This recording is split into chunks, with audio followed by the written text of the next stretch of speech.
অবিরাম চড়ছে মহাকালের ঘড়ির কাঁটা।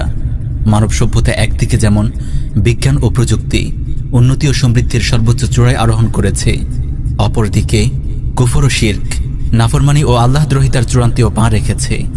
গোটা পৃথিবীতে আজ শয়তানের একচ্ছত্র রাজত্ব।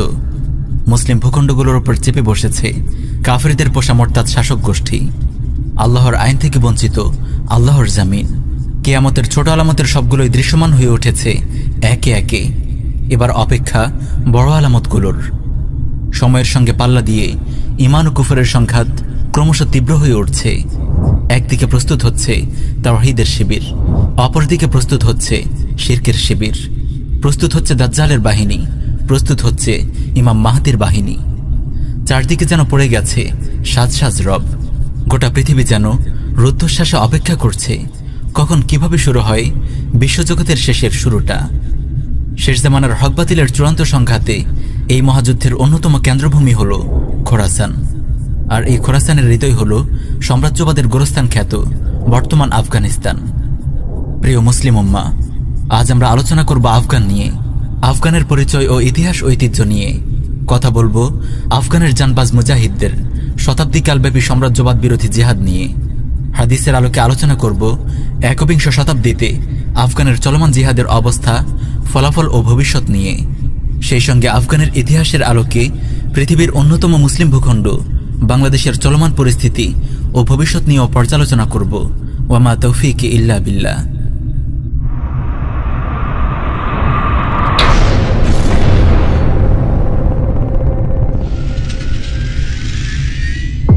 খোরাসান আসন্ন মহাযুদ্ধের ময়দান। ইসলামের ইতিহাসের এক বিখ্যাত ভূখণ্ড হল খোরাসান। বর্তমান ইরানের উত্তর পূর্বাঞ্চল, প্রায় সমগ্র আফগানিস্তান, দক্ষিণ তুর্কমেনিস্তান, তাজিকিস্তান ও উজবেকিস্তানের এক বিস্তীর্ণ অঞ্চল নিয়েছিল বৃহত্তর ইসলামী খোরাসান। এই অঞ্চলের উত্তর সীমায় ছিল আহমদরিয়া, পশ্চিমে কাস্পিয়ান সাগর, দক্ষিণে মধ্য ইরানের মরু অঞ্চল এবং পূর্বে মধ্য আফগানিস্তানের পার্বত্য উচ্চভূমি। এই খোরাসান আসন্ন মহাযুদ্ধের অন্যতম কেন্দ্রভূমি। এই মহাযুদ্ধে মুসলিমদের নেতৃত্ব দেবেন ইমাম মাহদী আলাইহিস সালাম, আর কুফার বিশ্বের নেতৃত্বে থাকবে পাপিষ্ঠ দাজ্জাল। আর ইমাম মাহদীর সহযোগী বাহিনীদের অন্যতম অভয়ারণ্য হল এই খোরাসান। এই বিশ্বযুদ্ধের মাধ্যমে কুফার বিশ্বের নিউ ওয়ার্ল্ড অর্ডারের পতন হবে এবং মুসলিম উম্মাহ গোটা বিশ্বের একচ্ছত্র নেতৃত্বের আসনে সমাসীন হবে। দুনিয়া জুড়ে কায়েম হবে খেলাফাহ আলা মিনহাজিন নবুয়া। সেই সঙ্গে অভিশপ্ত ইহুদিদের কবল থেকে উদ্ধার করা হবে পবিত্র ভূমি ফিলিস্তিন ও প্রথম কিবলা বাইতুল মাকদিস। সুনানে ইবনে মাজা, মুসনাদ আহমদ ও মুস্তাদরাকে হাকিম সহ আর অনেক হাদিস গ্রন্থে সহিহ সনদে বর্ণিত হয়েছে, রাসূলুল্লাহ সাল্লাল্লাহু আলাইহি ওয়াসাল্লাম ইরশাদ করেন, তাতলুর রায়াতুস সুদু মিন কিবালিল মাশরিকি ফায়ুকাতিলুনাকুম কিতালান লাম ইউকাতিলুহু কওমুন ইযা রাআইতুমুহু ফাবায়ুহু ওয়ালাউ হাবওয়ান আলা সালজি। পূর্ব দিক থেকে কালো পতাকাবাহী বাহিনীর আবির্ভাব ঘটবে। তারা তোমাদের বিরুদ্ধে এত কঠিন লড়াই করবে যা ইতিপূর্বে কোনো জাতি করেনি। তাদেরকে আবির্ভূত হতে দেখলে তোমরা বরফের উপর হামাগুড়ি দিয়ে হলেও তাদের দলে যোগ দেবে। এখানে পূর্ব দিক বলতে খোরাসান বোঝানো হয়েছে, কারণ জাজিরাতুল আরবের পূর্ব দিকে তৎকালীন খোরাসান ছিল উল্লেখযোগ্য মুসলিম আবাদী। বিষয়টি সুনানুত তিরমিজে ইমাম তিরমিজি বর্ণিত একটি হাদিস থেকে স্পষ্ট হয়। সুনানে তিরমিজিতে এসেছে, রাসূলুল্লাহ সাল্লাল্লাহু আলাইহি ওয়াসাল্লাম ইরশাদ করেন, তাখরুজু মিন খোরাসান রায়াতুন সুদুন লা ইয়ারুদ্দুহা শাইউন হাত্তা তুনসাবা বিইলিয়া। খোরাসান থেকে কালো পতাকাবাহী সৈন্যদল বের হবে। এই সেনাদলকে কোনো কিছুই রুখতে পারবে না। অবশেষে এই পতাকা ফিলিস্তিনের জেরুজালেম নগরীতে গিয়ে গেড়ে দেওয়া হবে। মুসনাদে আহমদে বর্ণিত অপর একটি হাদিসে এসেছে, রাসূলুল্লাহ সাল্লাল্লাহু আলাইহি ওয়াসাল্লাম ইরশাদ করেন, ইযা রাআইতুমুর রায়াতিস সুদা ক্বাদ জাআত মিন কিবালি খোরাসান ফাআতুহা ফাইন্না ফিহা খলিফাতুল্লাহিল মাহদী। যখন তোমরা খোরাসানের দিক থেকে কালো পতাকাবাহী বাহিনী আসতে দেখবে, তখন তাদের দলে যোগ দেবে, কারণ তাদের মাঝে খলিফাতুল্লাহ মাহদী থাকবেন। এছাড়াও অসংখ্য হাদিসে একই বক্তব্য ধ্বনিত হয়েছে। এই খোরাসানের হৃৎপিণ্ড হল বর্তমান আফগানিস্তান। তাই তো যুগ যুগ ধরে আফগানের রাজনৈতিক পরিস্থিতিতে আমরা রাসূলুল্লাহ সাল্লাল্লাহু আলাইহি ওয়াসাল্লামের ভবিষ্যৎবাণীর নিখুঁত মিল খুঁজে পাই। চলুন প্রথমে সংক্ষেপে আফগানের পরিচয় জেনে নেওয়া যাক। আফগানের পরিচয় ও ভূপ্রকৃতি। আফগানিস্তানের পশ্চিমে ইরান, উত্তর পশ্চিমে তুর্কমেনিস্তান, উত্তর উজবেকিস্তান এবং তাজিকিস্তান, পূর্বে চীন এবং পূর্ব ও দক্ষিণে পাকিস্তান। কাবুল আফগানের রাজধানী। রাজধানী ব্যতীত আফগানিস্তানের প্রধান শহর 4টি: জালালাবাদ, কান্দাহার, হেরাত ও মাজারি শরীফ। মোট 31টি প্রদেশ নিয়ে আফগান। মোট জনসংখ্যার 99.7% মুসলিম। আফগানের আয়তন 2,51,830 বর্গমাইল। আয়তনের দিক দিয়ে এটি বাংলাদেশ থেকে প্রায় 5 গুণ বড়। ওয়ার্ল্ডোমিটারের তথ্য অনুযায়ী 2020 সাল পর্যন্ত আফগানের জনসংখ্যা ছিল 3,89,28,000। আফগানের প্রধান ভাষা পশতুন ও ফার্সি। আফগানের সংখ্যাগরিষ্ঠ জনগণ হল পশতুন। তারা সাধারণত পড়াশোনা করতে যায় মিশরের আল আজহারে, ভারতের দারুল উলুম দেওবন্দে এবং পাকিস্তানের বিভিন্ন কওমি মাদ্রাসায়। প্রিয় দর্শক, এবার আমরা আলোচনা করব আফগানিস্তানের সংক্ষিপ্ত ইতিহাস নিয়ে। আফগান সাম্রাজ্যবাদের গোরস্থান। 642 খ্রিস্টাব্দে মহান সাহাবী সাদ বিন আবু ওয়াক্কাস রাদিয়াল্লাহু আনহুর নেতৃত্বে নাহওয়ানদের যুদ্ধে বিজয়ের মাধ্যমে আফগানে ইসলাম প্রবেশ করে। এরপর কেবল সামনে এগিয়ে চলা। ধীরে ধীরে পুরো আফগান উদ্ভাসিত হয় ইসলামের চোখ জোড়ানো আলোয়। সুলতান মাহমুদ গজনবীর স্মৃতি বিজড়িত এই আফগানের ইতিহাস নানান উত্থান পতনে ঘেরা। বীর মুজাহিদ আহমদ শাহ আবদালী রাহিমাহুল্লাহ ছিলেন গোটা আফগানিস্তানের সর্বপ্রথম স্বাধীন সম্রাট। তিনি আফগানিস্তানকে একটি স্বতন্ত্র রাষ্ট্রের রূপ দিয়েছিলেন। তার পূর্বে আফগান ছিল অন্য রাজ্য বা সাম্রাজ্যের অংশ বিশেষ। 1761 সালে শাহ ওয়ালিউল্লাহ মুহাদ্দিস দেহলভী রাহিমাহুল্লাহর আহ্বানে তিনি পানিপথের তৃতীয় যুদ্ধে মারাঠা শক্তির বিরুদ্ধে এক মোবারক জিহাদে অবতীর্ণ হন। এই অসম যুদ্ধে তিনি মুসলিমদের অস্তিত্বের জন্য হুমকি হয়ে ওঠা মুশরিক মারাঠা বাহিনীকে ছিন্ন ভিন্ন করে দেন। মারাঠারা চেয়েছিল ভারতের মুসলিম মুঘল সাম্রাজ্যের পতন ঘটিয়ে ভারত জুড়ে অখণ্ড হিন্দু রাজ্য প্রতিষ্ঠা করতে। কিন্তু আফগান বীর মুজাহিদ আহমদ শাহ আবদালী জিহাদ ফি সাবিলিল্লাহর মাধ্যমে মুশরিকদের এই স্বপ্ন ধূলিসাৎ করে দেন। প্রিয় উম্মাহ, ইতিহাস পুনরাবৃত্ত হয়। আজ আপনারা দেখছেন মারাঠাদের প্রেতাত্মা ভারতের হিন্দুত্ববাদী শক্তি আজ আবার অখণ্ড হিন্দু রাজ্য প্রতিষ্ঠার প্রস্তুতি নিচ্ছে। ভারতের রাষ্ট্রীয় মুশরিক বাহিনী এবং আরএসএস আর বাংলাদেশের হিন্দুত্ববাদী সরকার ইসকন ও হিন্দু মহাজোট সর্বশক্তি নিয়ে এগিয়ে যাচ্ছে উপমহাদেশের মাটি থেকে ইসলাম ও মুসলিমদেরকে নিশ্চিহ্ন করে দেওয়ার ঘৃণ্য পরিকল্পনা নিয়ে। এই সর্বনাশা বিপর্যয়কে রুখতে হলে বীর মুজাহিদ আহমদ শাহ আবদালীর মুজাহিদ বাহিনীর মতো মুসলিম উম্মাহকে আবারও জেগে উঠতে হবে জিহাদ ফি সাবিলিল্লাহর ঝান্ডা হাতে। প্রিয় দেশবাসী, জাতির জীবনে কখনো এমন সময় আসে যখন দিনের অন্য সব মেহনত ছাপিয়ে দাওয়াহ ইরদাদ ও জিহাদ ফি সাবিলিল্লাহর গুরুত্ব বড় হয়ে ওঠে। শাহ ওয়ালিউল্লাহ মুহাদ্দিস দেহলভী রাহিমাহুল্লাহ যখনই উম্মাহর এই অবস্থা দেখেছিলেন তখনই তিনি জিহাদের অনিবার্যতার কথা বুঝতে পেরেছিলেন। তাই তো তিনি সঙ্গে সঙ্গে জিহাদি তৎপরতা শুরু করে দিয়েছিলেন। মুসলিম উম্মাহকে দাওয়াহ ইরদাদ ও জিহাদের পথে আহ্বান করেছিলেন। আহমদ শাহ আবদালীকে হিন্দুত্ববাদী মারাঠা শক্তির বিরুদ্ধে জিহাদের ময়দানে অবতীর্ণ হওয়ার আহ্বান জানিয়েছিলেন। আজ সেই হিন্দুত্ববাদীরা আবারও সংগঠিত হয়েছে। অখণ্ড ভারত প্রতিষ্ঠার সেই নাপাক উদ্যোগ আবার শুরু হয়েছে। আবারও তারা এই উম্মাহকে গিলে খাওয়ার জন্য তাদের কালো থাবা বিস্তার করেছে। এখন সময়ের সবচেয়ে গুরুত্বপূর্ণ প্রশ্ন হল, শাহ ওয়ালিউল্লাহর সন্তানদের দায়িত্ব এখন কি হবে? প্রিয় দর্শক, চলুন আমরা আফগানের ইতিহাস প্রসঙ্গে ফিরে আসি। বীর মুজাহিদ আহমদ শাহ আবদালী রাহিমাহুল্লাহের বংশধররা সাদোজাই নামে পরিচিত ছিল। এই আবদালী বংশ 1747 সাল থেকে 1818 সাল পর্যন্ত মোট 71 বছর আফগান শাসন করে।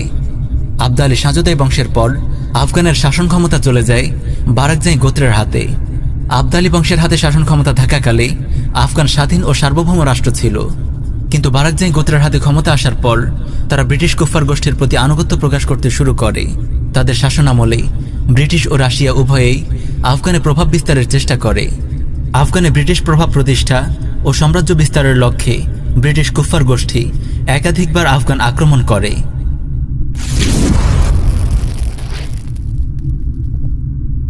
আফগানে ব্রিটিশ শাসন প্রতিষ্ঠার লক্ষ্যে 1838 সালে ইন্ডিয়ার গভর্নর জেনারেল লর্ড অকল্যান্ড আফগানের বিরুদ্ধে যুদ্ধ ঘোষণা করে। 1839 সালে তারা কাবুল দখল করে নেয়। কিন্তু সাম্রাজ্যবাদী কুফার ব্রিটিশের এই আক্রমণ তাদের শতাব্দীর সবচেয়ে বড় সামরিক বিপর্যয়ের কারণ হয়। আফগান মুজাহিদদের হাতে একে একে নিহত হয় কমান্ডার আলেকজান্ডার বার্নাস ও সেনাপতি উইলিয়াম ম্যাকনাকটেন সহ অসংখ্য উচ্চপদস্থ সেনা অফিসার। 1842 সালে কাবুল থেকে পালানোর পথে ব্রিটিশ সেনাবহরের ওপর হামলে পড়ে মুজাহিদ বাহিনী। কুফার ব্রিটিশ বাহিনীর 16,500 সৈন্যের প্রায় সবাই নিহত হয়। মাত্র একজন ব্রিটিশ কোনো ক্রমে যান নিয়ে জালালাবাদ ঘাঁটিতে ফিরতে সক্ষম হয়। সেই ভাগ্যবান সৈনিকটির নাম উইলিয়াম রাইডন।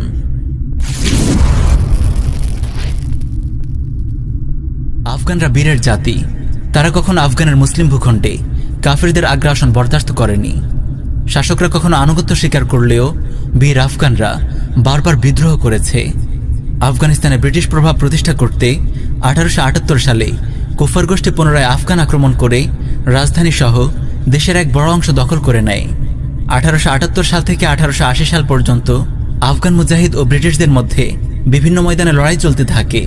3রা সেপ্টেম্বর 1879 সালে বিদ্রোহী আফগানরা ব্রিটিশ দূতাবাসে আক্রমণ করে রাষ্ট্রদূত সহ 130 জনকে হত্যা করে।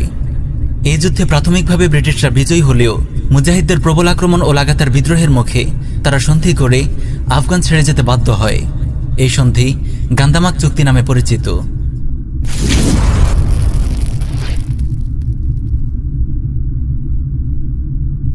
1919 সালে আফগানের ক্ষমতা দখল করে আমির আমানুল্লাহ খান।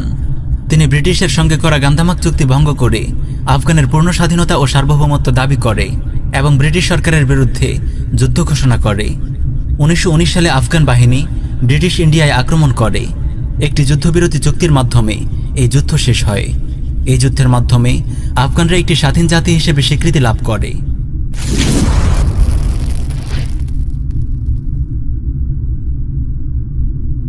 ২য় বিশ্বযুদ্ধের পর স্নায়ুযুদ্ধের সময় আফগানের বৃহত্তম প্রতিবেশী রাষ্ট্র সোভিয়েত ইউনিয়ন আফগানে প্রভাব বিস্তার করতে শুরু করে।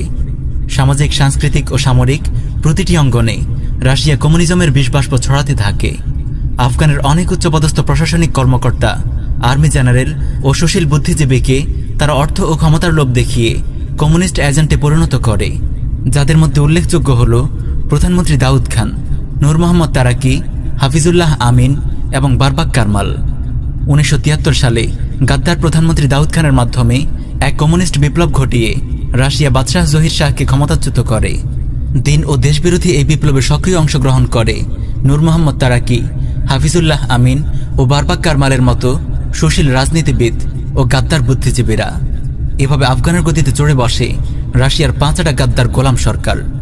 1973 সালে কমিউনিস্ট মদতপুষ্ট গাদ্দার দাউদ খান ক্ষমতা দখলের 6 বছর পর 1979 সালে সোভিয়েত বাহিনী সরাসরি আফগানিস্তানে আগ্রাসন চালায়। দেশবিরোধী ক্ষমতালোভী গাদ্দার দাউদ খানকে ক্ষমতায় আনার অনেক পূর্ব থেকে সোভিয়েত কমিউনিস্টরা আফগানের রাষ্ট্র ও সমাজ কাঠামোতে আরও খুলে বললে সরকার, প্রশাসন, সেনাবাহিনী ও বুদ্ধিজীবী মহলে বিপুল পরিমাণ রাষ্ট্র ও দিনবিরোধী গাদ্দার এবং মির্জাফর তৈরি করে রাখে। প্রিয় দেশবাসী, ইতিহাস বারবার পুনরাবৃত্ত হয়। সোভিয়েত আগ্রাসন পূর্ববর্তী সময়ে আফগান কমিউনিস্টরা যে পরিস্থিতি সৃষ্টি করেছিল, ঠিক একই পরিস্থিতি আজ আপনারা দেখতে পাচ্ছেন বাংলাদেশে। ভারতের হিন্দুত্ববাদী মালাউন মুশরিকরা গাদ্দার দাউদ খানের মতো বাংলাদেশে ক্ষমতায় বসায় বিশ্বাসঘাতক আওয়ামী সরকারকে। মুক্তিযুদ্ধের পক্ষের শক্তি, ভারত মুক্তিযুদ্ধের সহযোগী, বঙ্গবন্ধুর চেতনা, এসব সস্তা স্লোগান তুলে তারা বাংলাদেশের স্বাধীনতা ও সার্বভৌমত্ব ধীরে ধীরে তুলে দিচ্ছে আগ্রাসী হিন্দুত্ববাদীদের হাতে। দেশের পরিস্থিতির দিকে তাকালে আপনারা পরিষ্কার বুঝতে পারবেন, সামরিক আগ্রাসনের পূর্বে কমিউনিস্ট সোভিয়েত যেভাবে আফগানের রাষ্ট্র ও সমাজ কাঠামোতে অসংখ্য মির্জাফর তৈরি করেছিল, ঠিক তেমনি হিন্দুত্ববাদী ভারতও বাংলাদেশের সরকার, প্রশাসন, সেনাবাহিনী, মিডিয়া ও বুদ্ধিজীবী মহলে দেশের মাটি ও মানুষের সঙ্গে বিশ্বাসঘাতকতাকারী অসংখ্য গাদ্দার তৈরি করেছে। হিন্দুত্ববাদী মুশরিকদের পেইড এজেন্ট এই গাদ্দারদের জেনে রাখুন। যুদ্ধের চেতনা, মুক্তিযুদ্ধের চেতনা, স্বাধীনতার মূল চেতনা, এই মুক্তিযুদ্ধের চেতনা, মুক্তিযুদ্ধের চেতনা, এই মুক্তিযুদ্ধের যে চেতনা। কিন্তু মুক্তিযুদ্ধের চেতনা জিনিসটা কি? যারা মুক্তিযুদ্ধের চেতনার নামে অর্থ ও ক্ষমতার লোভে হিন্দুত্ববাদী ভারতের কাছে এদেশের মাটি ও মানুষকে তুলে দেওয়ার চক্রান্ত করছে, বাংলাদেশে হিন্দুত্ববাদী শক্তির উগ্র অভ্যুত্থান এবং মুক্তিযুদ্ধের গালভরা স্লোগান তোলা মির্জাফরদের দিনবিধ্বংসী ও দেশবিরোধী চক্রান্ত নিয়ে আমরা ইনশাআল্লাহ আলাদা ডকুমেন্টারিতে আলোচনা করব। চলুন সোভিয়েত আফগান যুদ্ধে ফেরত যাওয়া যাক। দাউদ খান প্রেসিডেন্ট হওয়ার পর অল্প কয়েক বছরের মধ্যেই সোভিয়েত গাদ্দারদের মাঝেই ক্ষমতা নিয়ে দ্বন্দ্ব শুরু হয়ে যায়। 1978 সালে 30 এপ্রিল রাষ্ট্রপতি ভবনে ট্যাঙ্ক চালিয়ে দাউদ খান পরিবারের সকল সদস্যকে হত্যা করে ক্ষমতা দখল করে নূর মোহাম্মদ তারাকি। কমিউনিস্টদের 5টা গোলাম তারাকি ক্ষমতা হাতে পেয়ে সমাজতন্ত্রকে রাষ্ট্রীয় আদর্শ হিসেবে গ্রহণ করার ঘোষণা দেয়। 1979 সালের 14 সেপ্টেম্বর আরেক গাদ্দার উপপ্রধানমন্ত্রী হাফিজুল্লাহ আমিন তারাকিকে অপসারণ করে নিজেই প্রধানমন্ত্রী হয়। ক্ষমতাচ্যুত করার পরেই তারাকিকে হত্যা করা হয়। 1979 সালের 25 ডিসেম্বর আগ্রাসী সোভিয়েত বাহিনী আফগানে প্রবেশ করে। সোভিয়েত বাহিনী প্রবেশের 2 দিন পরেই আরেক গাদ্দার বারবাক কারমাল হাফিজুল্লাহ আমিনকে হত্যা করে রাষ্ট্র ক্ষমতা দখল করে। অল্প সময়ের ব্যবধানে 3 জন আফগান প্রেসিডেন্ট দাউদ খান, নূর মোহাম্মদ তারাকি ও হাফিজুল্লাহ আমিনের হত্যাকাণ্ড সমাজতন্ত্রের নৃশংসতার এক জ্বলন্ত দৃষ্টান্ত। যারা দেশের মাটি ও মানুষের সঙ্গে গাদ্দারি করে তাদের পরিণতি এমনই হয়। এরা 3 জনই ছিল রাশিয়ার অনুগত ভৃত্য এবং কমিউনিজমে বিশ্বাসী। এখান থেকে বাংলার গাদ্দারদেরও শিক্ষা নেওয়ার আছে। প্রিয় দেশবাসী, ইতিহাস বারবার পুনরাবৃত্ত হয়। কমিউনিস্ট সোভিয়েতের পদলেহী গাদ্দার দাউদ খান, নূর মোহাম্মদ তারাকি এবং হাফিজুল্লাহ আমিনরা যখন আফগানের রাষ্ট্র ক্ষমতা দখল করে একের পর এক দিনবিধ্বংসী পদক্ষেপ গ্রহণ করতে থাকে, তখন দেশের সাধারণ মুসলিম তাওহীদি জনতা, বিশেষ করে আলিম সমাজ ও মাদ্রাসার ছাত্ররা প্রতিবাদী মুখর হয়ে ওঠেন। কিন্তু এসব গাদ্দার শাসক গোষ্ঠী তাদেরকে কঠোরভাবে দমন করে। প্রেসিডেন্ট তারাকি হাজার হাজার তাওহীদবাদী মুসলিম ও ওলামা তলাবাকে গ্রেফতার করে এবং 27,000 রাজনৈতিক বন্দীকে মৃত্যুদণ্ড দেয়।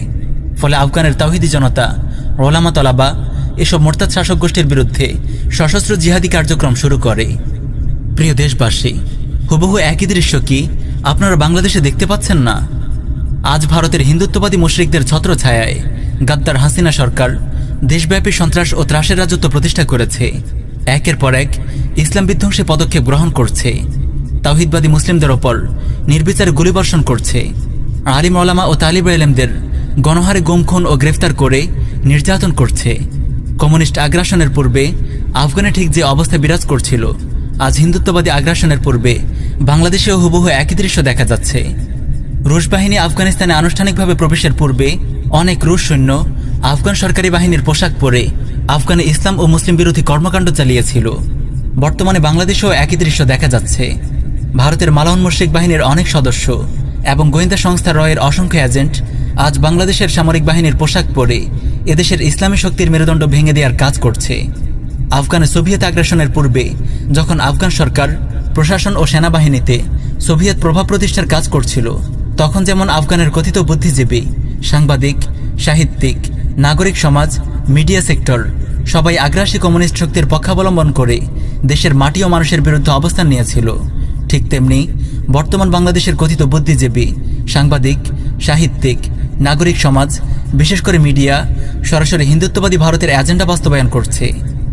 আজ তাওহীদি জনতা ও ওলামা তলাবাদের বিরুদ্ধে মিডিয়াকে 24 ঘন্টা মিথ্যা প্রোপাগান্ডা করতে দেখা যাচ্ছে। প্রিয় দর্শক, চলুন আফগান সোভিয়েত যুদ্ধের আলোচনায় ফেরা যাক।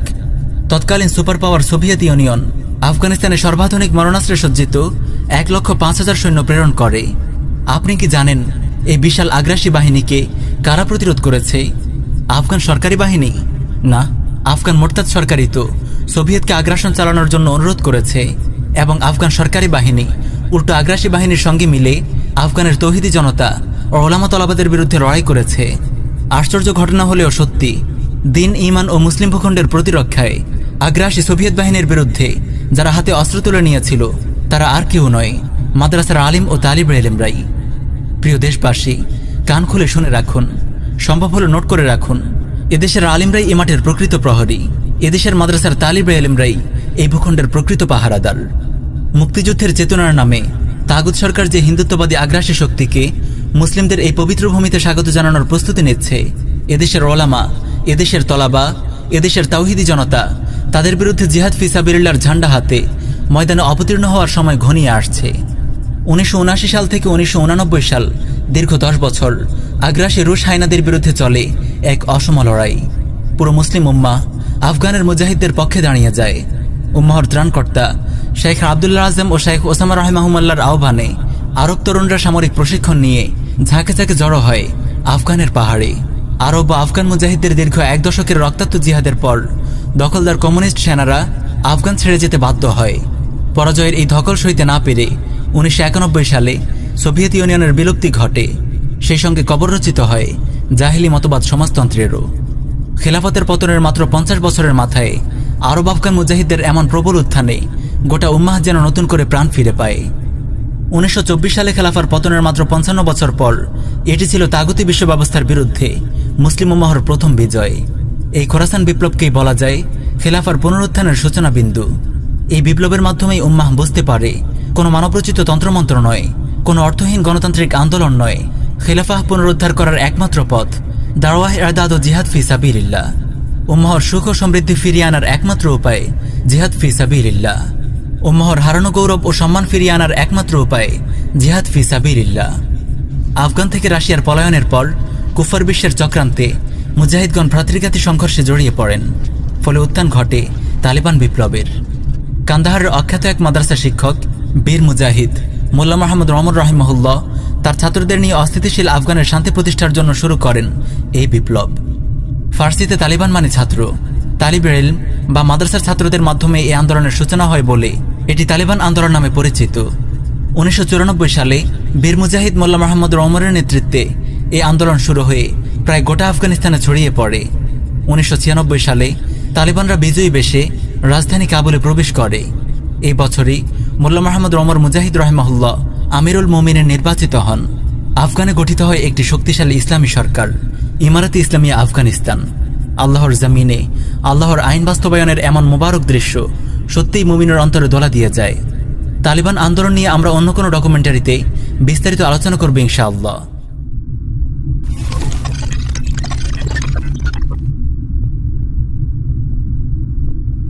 কথিত সুপার পাওয়ার সোভিয়েত ইউনিয়নের পতনের পর 90-এর দশকে ইসলামী খেলাফার স্বপ্নদ্রষ্টা মুজাহিদ নেতৃবৃন্দ নতুন উদ্যমে ঝাঁপিয়ে পড়ে ইরদাদ ও জিহাদের এক নতুন ময়দানে। খেলাফাহ পুনরুদ্ধারের লক্ষ্যে তারা এক দীর্ঘমেয়াদী পরিকল্পনা গ্রহণ করে। কিভাবে জাতিসংঘ কেন্দ্রিক তাগুতি বিশ্ব ব্যবস্থাকে গুঁড়িয়ে চুরমার করে তার ধ্বংসাবশেষের ওপর ইসলামী খেলাফার নিশান ওড়ানো যায়।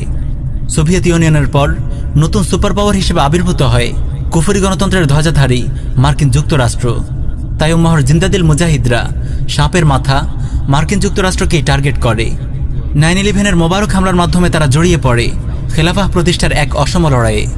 আল্লাহর কতিপয় জানবাজ সৈনিকদের এই দুর্বার অভিযান তাগুতি বিশ্ব ব্যবস্থার মর্মমূল পর্যন্ত কাঁপিয়ে তোলে। এই হামলার মাধ্যমে সাপের মাথা মার্কিন যুক্তরাষ্ট্রকে তার নিরাপদ অবস্থান থেকে বের করে টেনে আনা হয় আফগানের পাহাড়ে, আফ্রিকার মরুতে এবং মধ্যপ্রাচ্যের জোড়াবালিতে। মুজাহিদের পছন্দ অনুযায়ী ভূমিতে যুদ্ধ করতে বাধ্য করা হয় তাকে। 9/11-এর মোবারক হামলার জবাবে 2001 সালের 7 অক্টোবর আমেরিকা ও ব্রিটেন আফগান আক্রমণ করে। এরপর শুরু হয় এক অসম লড়াই। 2003 সালে ন্যাটো জোটের 50টি রাষ্ট্র 1,30,000 সৈন্য নিয়ে আফগানে প্রবেশ করে। তালেবান মুজাহিদরা জড়িয়ে পড়ে এক দীর্ঘমেয়াদী জিহাদে। প্রিয় দর্শক, চিন্তা করে দেখুন, সংখ্যায় অতি অল্প, শক্তিতে দুর্বল ও প্রায় নিরস্ত্র তালেবান মুজাহিদদের গোটা কুফার বিশ্বের বিরুদ্ধে এই লড়াই নিঃসন্দেহে বদরের জিহাদেরই একটি বাস্তব নমুনা। মাত্র 60,000 তালেবান মুজাহিদ লড়েছে গোটা সাম্রাজ্যবাদী শক্তির বিরুদ্ধে। কুফার জোট শুরুতে এটিকে খুব সহজ যুদ্ধ ভাবলেও সময়ের সঙ্গে তারা বুঝতে পেরেছে তালেবান মুজাহিদদের বিরুদ্ধে জয়লাভ দিবাস্বপ্ন বই কিছুই নয়। 2001 সাল থেকে 2020 প্রায় 2 দশকের এই লড়াই যুক্তরাষ্ট্রের ইতিহাসের সবচেয়ে দীর্ঘস্থায়ী যুদ্ধ। কিন্তু এই যুদ্ধের ফলাফল কি? পাজুক আফগান নিউজ নামের একটি সংবাদ সংস্থা 2020 সালের 3 নভেম্বর থেকে 2021 সালের 3 ফেব্রুয়ারি পর্যন্ত 4 মাস ব্যাপী একটি জরিপ পরিচালনা করে। এই জরিপের ফলাফলে দেখা যায় বর্তমানে আফগানিস্তানের শতকরা 52% অঞ্চল সম্পূর্ণ তালেবান নিয়ন্ত্রণাধীন, যেখানে তারা ইসলামী শরিয়াহ কায়েম করেছে, আর বাকি অঞ্চল হয় তাগুত সরকার নিয়ন্ত্রিত অথবা সেখানে জিহাদ চলছে। এটি তো তাগুত সরকার প্রভাবিত নিউজ এজেন্সির জরিপ। বর্তমানে তালেবান মুজাহিদগণ বিজয়ের যে পর্যায়ে আছে, এতে অনায়াসে বলা যায় আফগানের শতকরা 80% অঞ্চল তালেবান নিয়ন্ত্রণাধীন, অন্তত তালেবান প্রভাবিত। এই দীর্ঘ লড়াইয়ে ক্লান্তশ্রান্ত কুফফার জোট তালেবান মুজাহিদদের সঙ্গে সন্ধি করে পালানোর রাস্তা খুঁজছে বেশ কয়েক বছর ধরে। অবশেষে 2020 সালের 29 ফেব্রুয়ারি কাতারের রাজধানী দোহায় মার্কিন প্রেসিডেন্ট ডোনাল্ড ট্রাম্প তালেবান মুজাহিদদের সঙ্গে একটি লজ্জাজনক চুক্তি সম্পন্ন করে। চুক্তি অনুযায়ী পরবর্তী 24 মাসের মধ্যে আমেরিকা ও ন্যাটো জোট আফগান থেকে তাদের সকল সৈন্য প্রত্যাহার করবে। একটি জঙ্গি সংগঠনের সাথে তো আর চুক্তি করা যায় না, তাই চুক্তি করার পূর্বে তারা নাকে খত দিয়ে তালেবানকে জঙ্গি সংগঠনের তালিকা থেকে বাদ দিয়েছে। যেই তালেবান জঙ্গিদের বিরুদ্ধে তারা দীর্ঘ 20 বছর যুদ্ধ করেছে, 2 দশক পরে এসে হায়া শরমের মাথা খেয়ে তাদের বলতে হয়েছে তালেবান জঙ্গি সংগঠন নয়। শুধু তাই নয়, চুক্তির পর গত 29 ফেব্রুয়ারি 2020 কনজারভেটিভ পলিটিক্যাল অ্যাকশন কনফারেন্স সিপেকে দেয়া এক ভাষণে মার্কিন প্রেসিডেন্ট মিস্টার ট্রাম্প বলে, তালিবানরা মহান যোদ্ধা। And I'll say this for the Taliban, they're great fighters, you know that, obviously they're great fighters. All you have to do is ask the Soviet Union, are they great fighters? They are great fighters. সুবহানাল্লাহ। জিহাদ যুগে যুগে এভাবেই মুসলিম উম্মাহকে সম্মানিত করেছে এবং কাফেরদেরকে লাঞ্ছিত ও অপদস্থ করেছে। 1 মার্চ 2020 সালে বিবিসি প্রকাশিত একটি রিপোর্টে এসেছে, ব্রাউন ইউনিভার্সিটির একদল গবেষক কস্ট অব ওয়ার প্রজেক্ট নামক একটি গবেষণা প্রতিবেদন প্রকাশ করে। এই প্রতিবেদনে বলা হয়, আফগান যুদ্ধে ব্যয়ের যে সরকারি হিসেব দেখানো হয়েছে তা যথেষ্ট কম। প্রকৃত যুদ্ধ ব্যয় প্রায় 2 ট্রিলিয়ন বা 2 লক্ষ কোটি ডলার। মার্কিন হিসেব মতে এই দীর্ঘ লড়াইয়ে আফগানে 2300 মার্কিন সৈন্য নিহত হয়েছে, পঙ্গু বা আহত হয়েছে 20,000, ব্রিটিশ সৈন্য মারা গেছে 450 জন। এছাড়াও ন্যাটো জোটের আরও কয়েকশো সৈন্য প্রাণ হারিয়েছে। সংখ্যা দেখে বোঝা যায় এটি নিছক লোক দেখানো সরকারি হিসেব। মানিজ্জত বাঁচাতে তারা প্রকৃত সংখ্যা গোপন করেছে। আফগানে নিহত মার্কিন সৈন্যদের সারি সারি কবর দেখে বিষয়টি আন্দাজ করা যায়। তাগুত প্রেসিডেন্ট আশরাফ ঘানি স্বীকার করেছে 2014 সালে সে ক্ষমতায় আসার পর থেকে আফগান সরকারি বাহিনীর 45,000-এরও বেশি সৈন্য নিহত হয়েছে। আলহামদুলিল্লাহ, দীর্ঘ 18 বছরের প্রলয়ঙ্কারী যুদ্ধে লজ্জাজনকভাবে হেরে গেল মার্কিন যুক্তরাষ্ট্র সহ ন্যাটো জোটভুক্ত বিশ্বের শক্তিধর 50টি রাষ্ট্র। আরব আফগান মুজাহিদদের পদতলে পিষ্ট হল কুফফার গোষ্ঠীর দম্ভ। নিঃসন্দেহে এই বিজয় গোটা কুফফার বিশ্বের বিরুদ্ধে মুসলিম উম্মাহর বিজয়। এই বিজয় উম্মাহর পুনরুত্থানের পথে এক বিশাল মাইল ফলক। সাম্রাজ্যবাদীদের নিয়ে পশতুন একটি প্রবাদ আছে, ঘড়ি তোমাদের হাতে কিন্তু সময় আমাদের হাতে। আলহামদুলিল্লাহ, সময় সত্যিই এখন মুসলিম উম্মাহর হাতে। খোরাসানের জিহাদ এখন আর আফগানের সীমানায় আটকে নেই। জিহাদের এই বিপ্লব আজ ছড়িয়ে পড়েছে জাজিরাতুল আরবে, হিন্দুস্তানে, আলজেরিয়ায়, লেবাননে, কাশ্মীরে, সিরিয়ায়, সোমালিয়ায়, মালিতে।